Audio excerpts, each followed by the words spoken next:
On the 5th of November 2006, Ronald Castry was arrested for the murder of 11-year-old Lesley Molseed. She'd been abducted and killed 31 years earlier. I never once thought that my dad could have murdered Lesley. Never once. I think Lesley, poor Lesley, was just in the wrong place at the wrong time and sufficiently vulnerable for Castry to pick her up, take her away and kill her. This kind of case is every parent's worst nightmare. Lesley wasn't known to Castry's family. There was nothing connecting them. It was a totally opportunistic event. After living as a free man for more than 30 years, Ronald Castry was finally caught.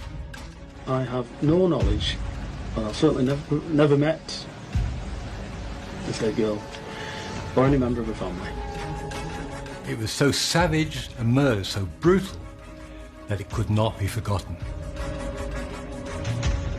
Every day I wake up knowing I'm the son of a murderer, Ronald Castry, a murdering paedophile. It never goes away. My whole life has been a lie.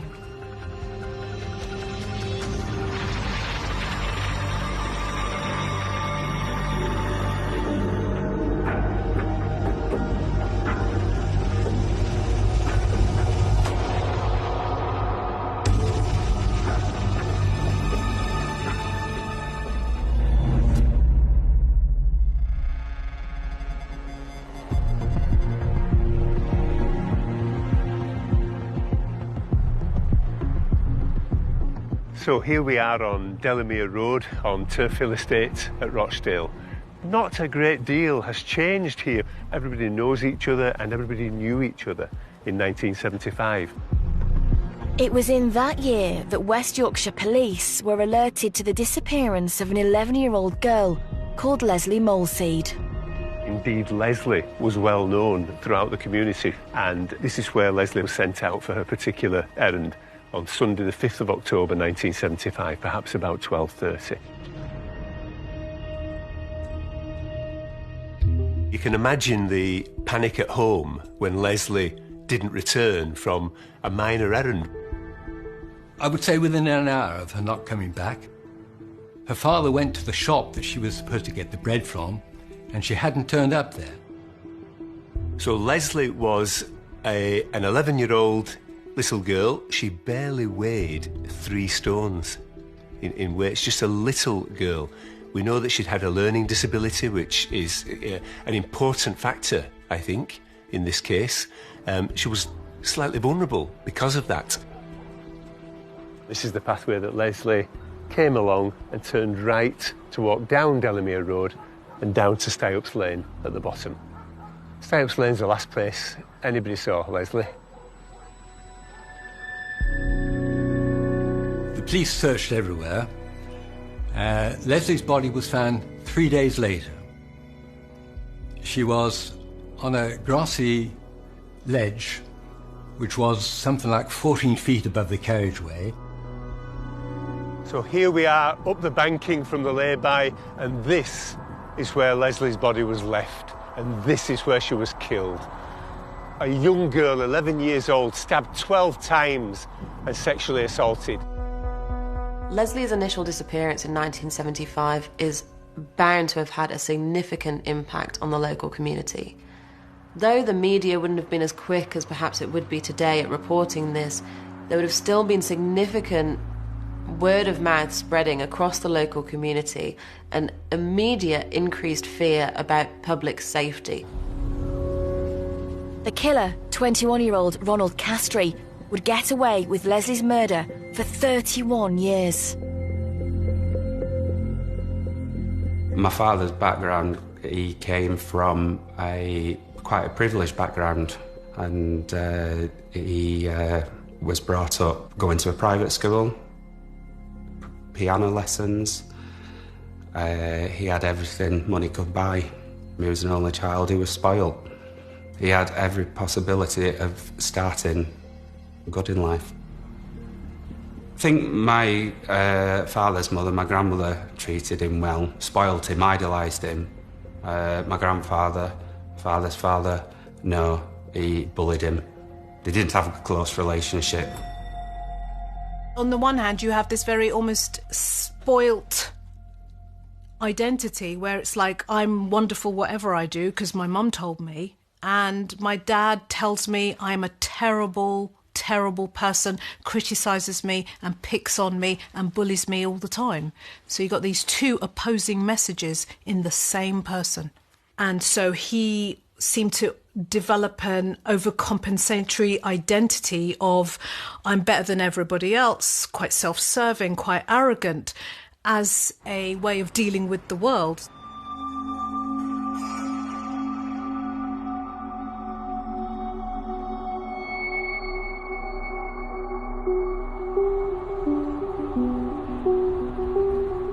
Ronald Castry met his wife Beverly in 1973 when he was 19 and she was 16. My mum was a telephonist when she met my dad. And then apparently all she wanted was to start a family and prove to her mum that she could be a good wife, good mum. So my father said to her, give up work, you bring the children up, Bev, I'll provide. She was solely dependent on him. At the start of the relationship, he appears to be, supportive of her, desire to have a family, but also this is the beginning of that coercive control, those invisible chains where somebody gradually gains full control over your life. In September 1975, Bev gave birth to her first child. 3 weeks later, while Bev was still in hospital with her baby boy, Lesley Molseed was murdered. The police had no idea who the killer was, but almost 2 months later, in early December, some local girls came forward to report an incident that had occurred 2 days before Lesley's disappearance. On the 3rd of October, which was a Friday, there was an evidence of indecent exposure at a youth club on that Friday evening. A number of children saw a man in the shadows and they thought he was acting in an indecent way. And in fact, that did happen. A local milkman who'd been at work all day needed to relieve himself and was doing that when some of the young girls saw him. The 3 girls, however, incorrectly identified the perpetrator as another man, one who'd find himself in the frame for Lesley's murder. Stefan Kishko emerged as a suspect. He was a local man that lived with his mum. He worked as a civil servant. He held a good job down and he was a good young man. But he was considered a little different. He was taken to the police station on a Sunday morning in December. He wasn't actually arrested. He was asked by the police to help with their inquiries. I'm not aware of any previous knowledge on the part of the police in relation to Stefan Kishko. I honestly think that it was the pressure of the homicide of a young child, a young girl, that caused some tension amongst detectives to want to clear this up, to want to be seen to be delivering a result on this murder case. There was nothing to link him to Lesley, to the scene in which Lesley was found. There was nothing there. But he appeared to be a bit of a strange young man who lived fairly locally and might have exposed himself. And he was forced into a confession. He said, I had a knife in my pocket and I took it out and stabbed her in the throat. She was still crying. I got a hazy feeling and I can't remember where or how I stabbed her. I got back into my car and drove home. I didn't tell my mother what I had done. False confessions are not as uncommon as we think. They can happen in these very high-stress times where an individual perhaps isn't understanding the situation that they find themselves in, and so is going along with what they think will help them. On the basis of Stefan Kiszko's confession, charges were brought against him, and in July 1976, he was put on trial for the murder of Lesley Molseed.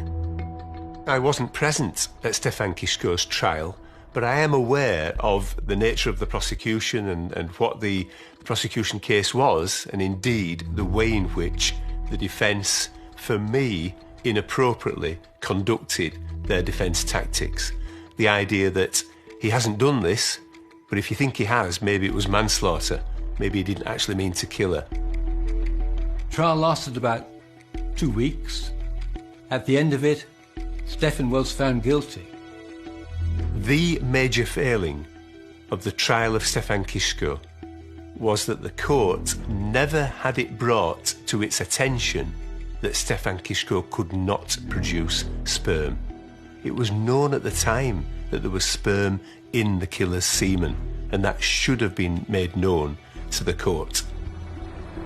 In July 1976, Stefan Kiszko, an innocent man, was sentenced to 30 years in prison. The real perpetrator, Ronald Castry, was a free man, and just weeks before the trial had still been offending.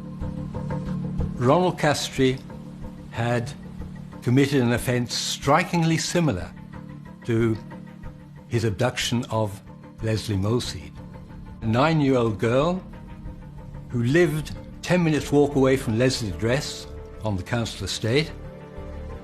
He got her into his car. He took her to a derelict house. I think he was about to do to her what he had done to Lesley. Thankfully, the little girl managed to escape, and the police quickly apprehended Castry. He was charged with an act of gross indecency against this little girl. He was charged with indecent assault upon her, and when it came to the magistrate's court hearing, it defies comprehension that for the two offences, he was fined £25 on each. No one in law enforcement realised that Castry's crimes were part of a pattern of attacking young children. Why did someone not connect the two offences? Castry had lived on that estate within a mile of Lesley's home. He would have been a prime suspect if anyone had looked.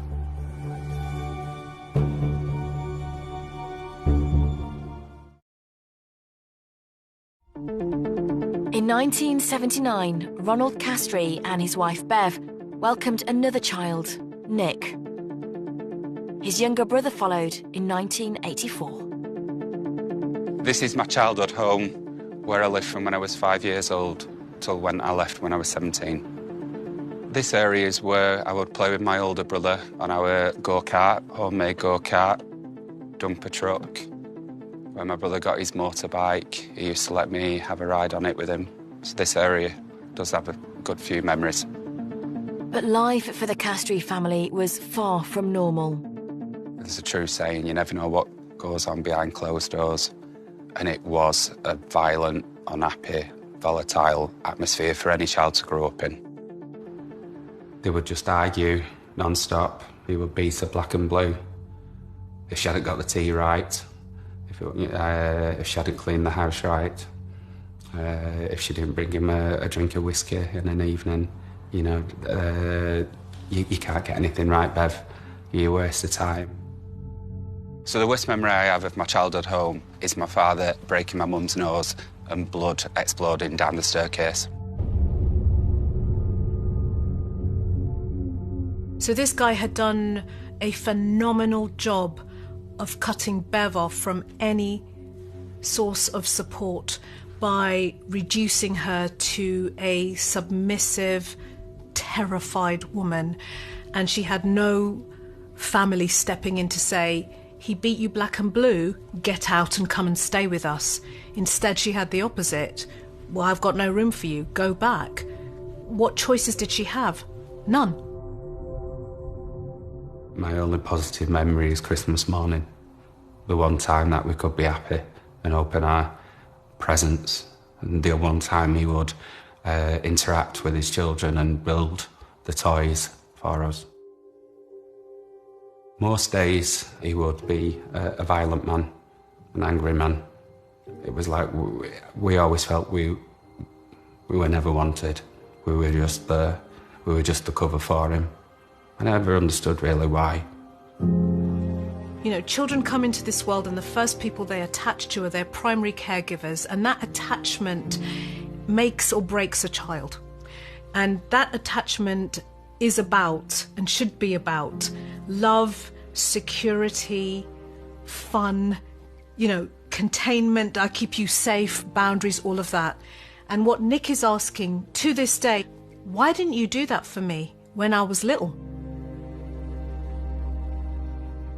While Ronald Castry was free, Stefan Kishko was still in prison for the murder of Lesley Molseed, a crime he did not commit. Like all child killers, he was marginalised, threatened and brutalised in prison. He was attacked several times. He spent much of the time in solitary confinement for his own safety. Stefan's mother never gave up hope that her son would one day be released from prison. She was a frequent visitor. Wherever he went, he was constantly moved around the prison system. But faithfully, she and his aunt, they went to visit him. They were the only people who believed in his innocence. In Shaw, as Nick and his brothers grew up, they started to become aware of their father's inappropriate behaviour. It was late 80s that I clearly understood that my dad liked to have a third person in the marriage and go out and find sex by somebody else. And he would be getting ready, 3/4 length black jacket. He was bald on top, but he'd grown his hair into a ponytail. And he thought he was attractive to the opposite sex. He thought he was the bee's knees. And he would be putting on his aftershave and be like, "Where are you going, Dad?" "Going out, finding a girl. Your mum knows. Your mum would do what I'd ask her to do." I think what Ronald was doing was incredibly violent behaviour verbally to his children, saying, "I'm going out to have sex with other women because your mother is useless." And that kind of form of triangulation, you know, pulling other women in because the relationship you had wasn't good enough, is a terrible game to play with the people who are there looking up to you as a parental figure. And it's almost a kind of a divide and conquer approach to parenting. By the time I was 8, 9-year-old, I knew what my dad was doing. I knew what sex was. I didn't realise just how dirty and perverted he was. So we know that sexual gratification was a significant motivator for Castry, not only in his criminal behaviour, but also in other elements of his life. We know that he used sex workers, we know that he had multiple affairs, and ultimately, it was a key motivator in his murder of Lesley. To the outside world, Ronald pretended to be a successful businessman, running a comic book shop through the 80s and the 90s.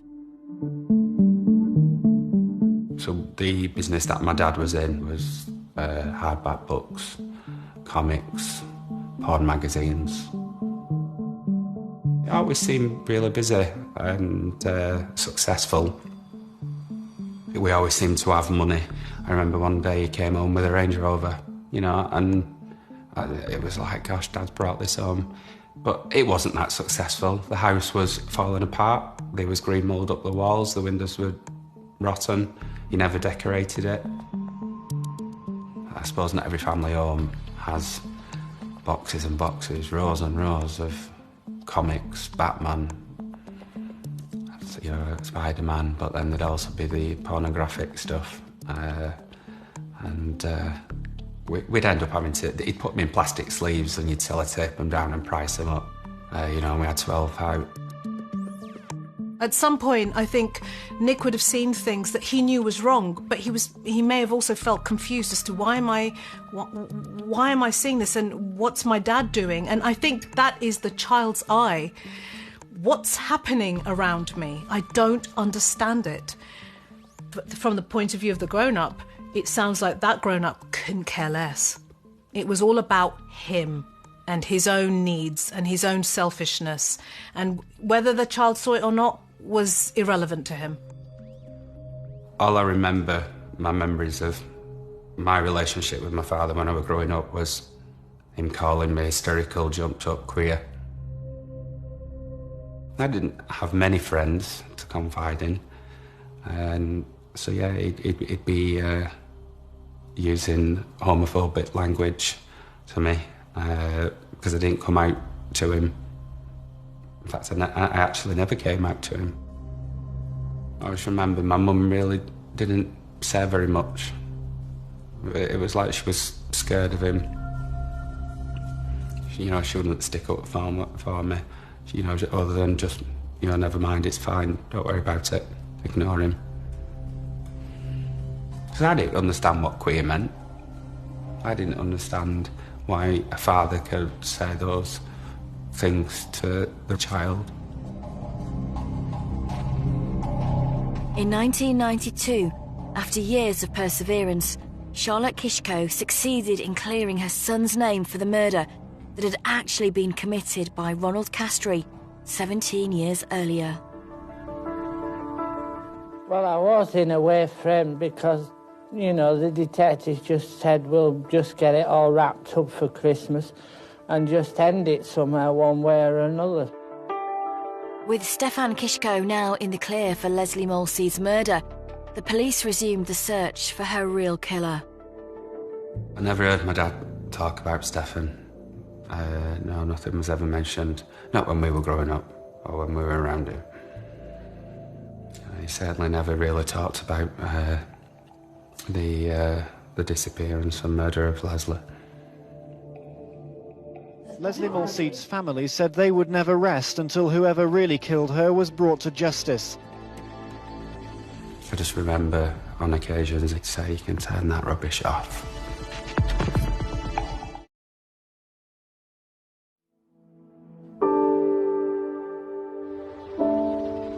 In 1993, Stefan Kishko was awarded £500,000 in damages for his wrongful conviction for the murder of Lesley Molseed. But this was money he never received. Stefan was released. He was not at this time well enough to go home. He collapsed and died on the 23rd of December, 1993. His mother, who was so devoted to his case, died 20 weeks after he did. For killer Ronald Castry, life continued as normal. I don't remember an occasion where he wasn't abusive to my mum. When you hear your own father saying to your mum that marriage is legalised prostitution, that's all we ever heard. Women with it are just a piece of meat, there for one thing. Run the house and give the man sex. And that was his attitude all the way through our childhood. A slow deterioration in my mum because my dad was always looking for sex from somebody else. He was just slowly breaking her down. I remember a few occasions where she said, stop this, Ron, don't go out, Ron. And he'd turn around and give her a backhander. It is a very perverse form of grooming to abuse your partner to your children and say, I'm going out there into the world to find other women to have sex with because she's useless. These other women are better than her. Women are objects. So it's a really perverse, distorted, dysfunctional form of educating your children about relationships. When Nick was a young teenager, his paternal grandfather Eric was arrested for indecency with a child. Not long after, he began to abuse Nick too.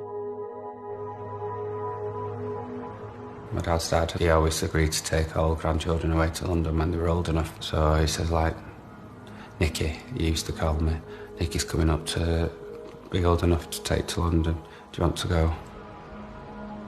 I'd never been to London.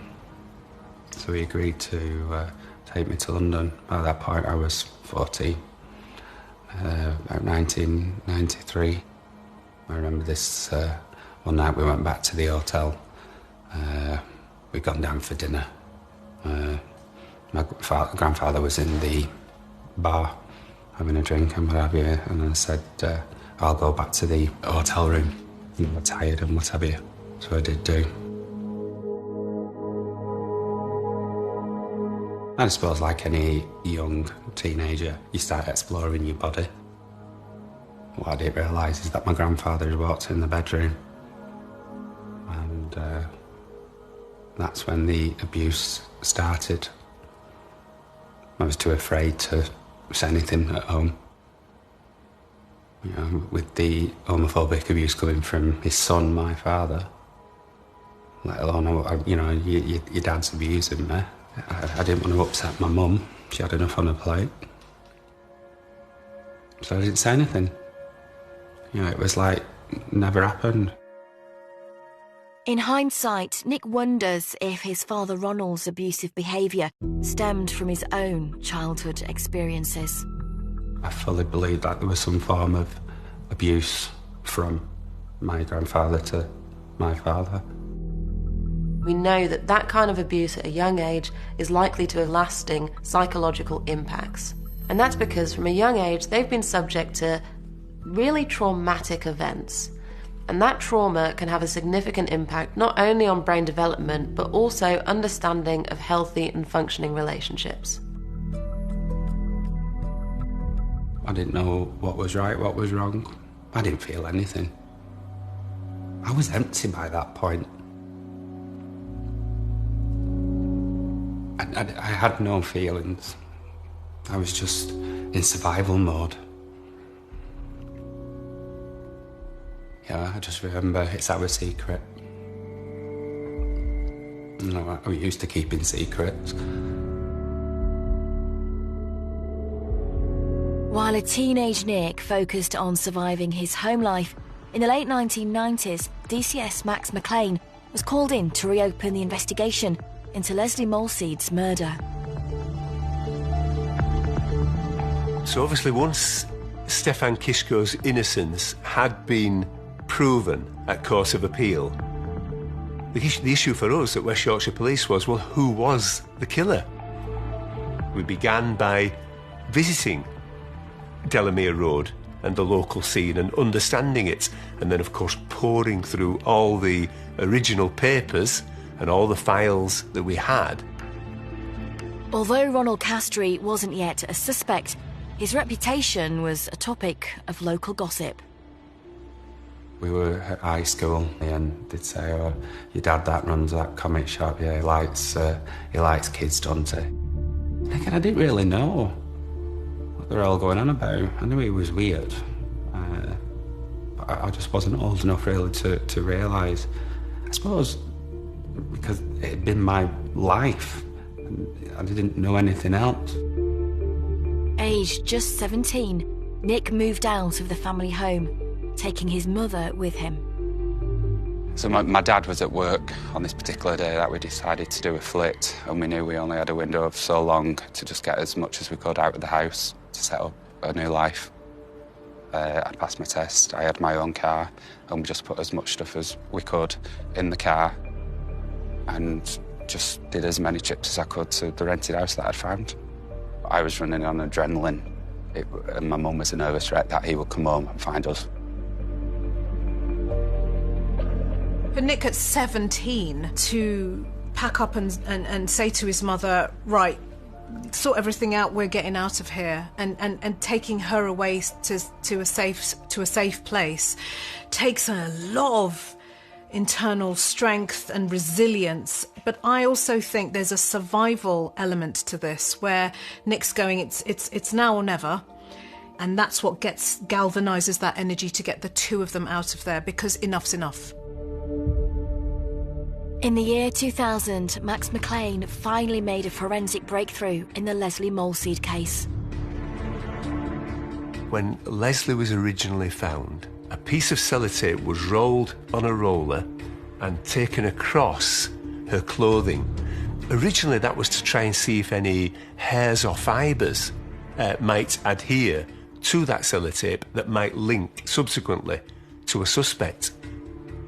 But what the wonderful scientists said to me was that the tapings may have semen. So, could we possibly use a new scientific technique to see whether we can remove and extract the semen and sperm heads, of course, from those sellotape tapings and thereby generate a DNA profile?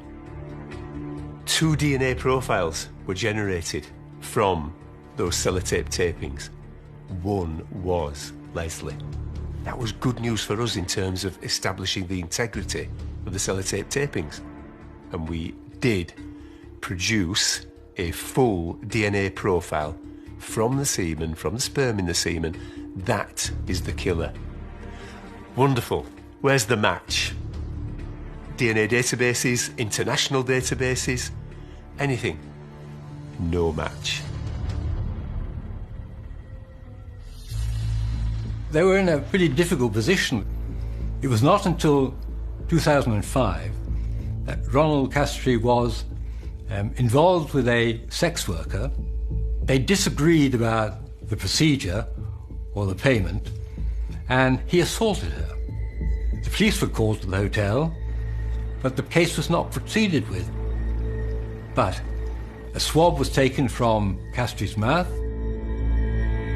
and that swab generates a profile which is uploaded on to the DNA database. Then we had a breakthrough for this case. And that was the best phone call I ever received in my 30-year policing career. I got the call from the Forensic Science Service to say, we have a match.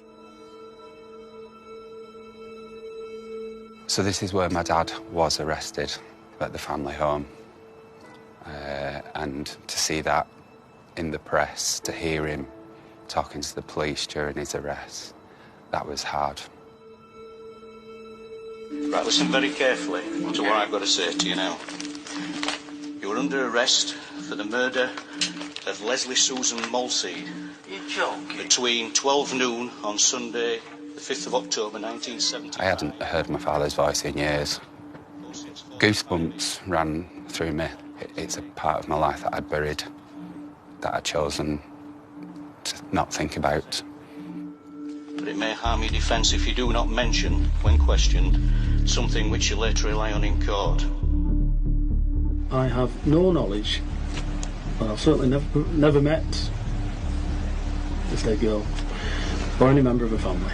I have no knowledge as to how you come to say a sample of my DNA is found at that place, especially after 30 years. I never once thought that my dad murdered Lesley. I do remember when the police tapped on my door, November 2006, and they said, "We've arrested your dad for the murder of Lesley Molseed." I said to him at my front door, "I'm not surprised."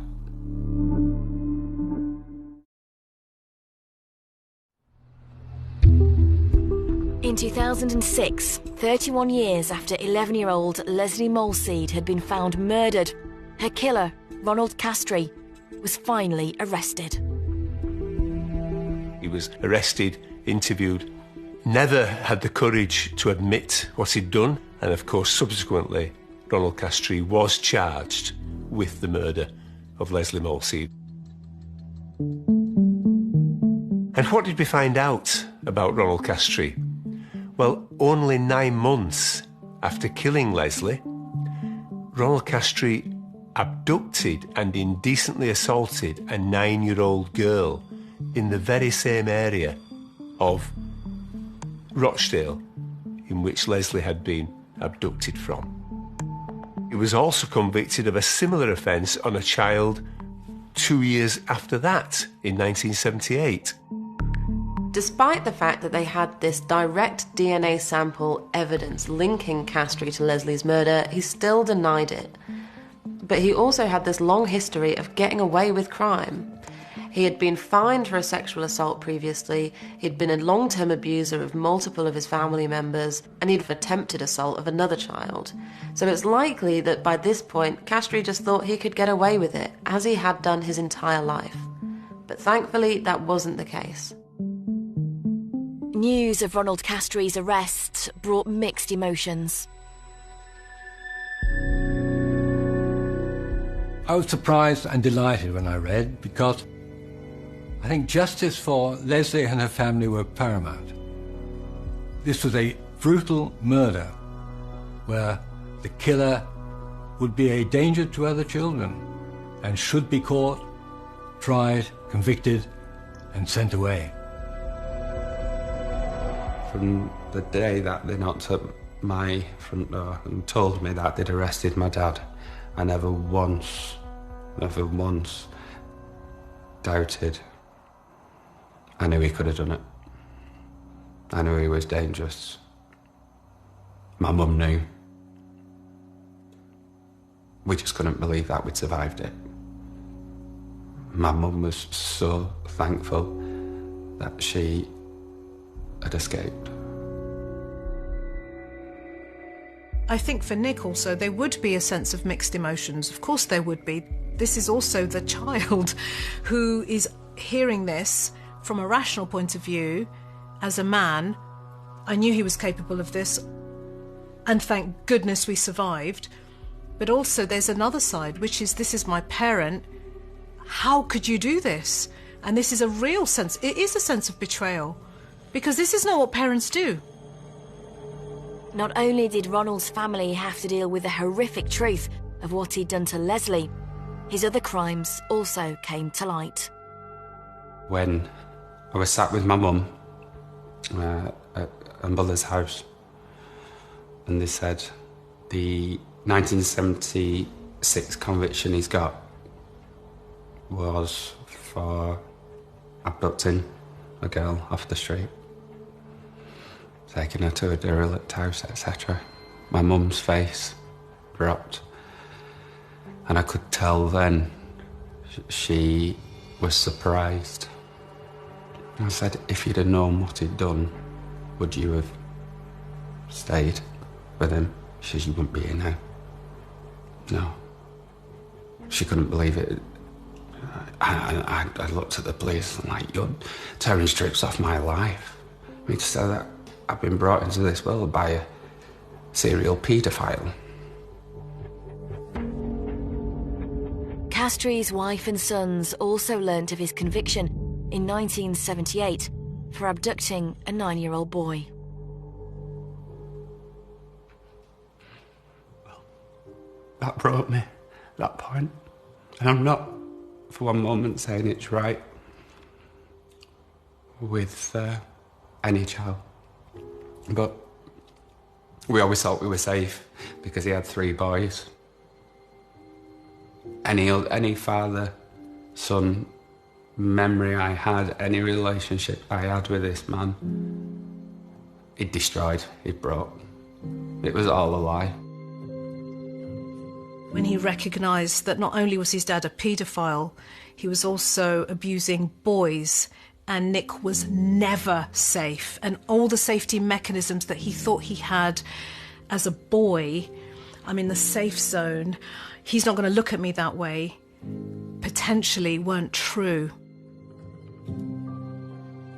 So after giving the lengthy statement to the police, all those skeletons that come flooding out your closet, I had no choice but to go to the doctors and ask for help. And they started me on a therapy course, seeing a therapist on a regular basis just to help me prepare ready for the trial. I was a nervous wreck. I wasn't sleeping, wasn't eating. I was jumpy at home, waiting for the door to go. Is it the police again? The phone. it was a living nightmare for nearly 12 months.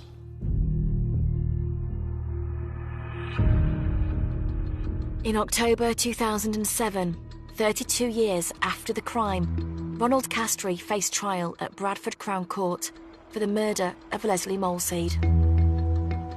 She gave evidence, my mum via video link. She couldn't cope with being in the same room as him, let alone facing all those people. But I remember every day after she gave evidence, right up until the verdict, what if he gets off on it? He'll come for me. You know what he's like, he'll come for me. One of the witnesses of prosecution was the 9-year-old girl, who by this date was a grown woman. And she was the most impressive witness you could imagine. And she relived every moment of what happened to her. After the days of listening to all the other evidence being given, it was time for my father to give evidence. And when they called Ronald Castry to the dock, he wouldn't look at us in the gallery. He kept his head down. He was sweating uncontrollably, glasses at the end of his nose. He tried to look smart in this suit, but he ended up unfastening his tie. He was getting muddled up with the questions. It was embarrassing to watch. I remember the moment of Castry's conviction very well. We all filed into the court knowing that the jury wished to come back, had reached a verdict. And I remember sat on the same row as Max, and he just put his head down in between his legs. I remember watching him as the verdict came back, guilty. And you could just see the relief in him. And he looked to his colleague and nodded. I do remember that very well, and lifting my head with a sense of relief and truly also a sense of pride in that we'd finally brought justice for Lesley. The judge gave Castry a life sentence with a minimum term of 32 years. I remember Lesley's sisters turning to us privately and saying, our nightmare's just coming to an end, yours is just beginning. You know, and they gave us a hug. And I could see the sadness in their eyes. I didn't appreciate, I didn't realise what they meant. Until weeks, months later, you wake up, it's there, you go to bed, it's there, you go out, and it's there in your head. What he's done, who you are. Every day I wake up knowing I'm the son of a murderer, Ronald Castry. Yes, he might be my dad, but I'm nothing like him. I've chosen to go a different way in life, be who I am, be happy. Try and do well in life and make my family proud.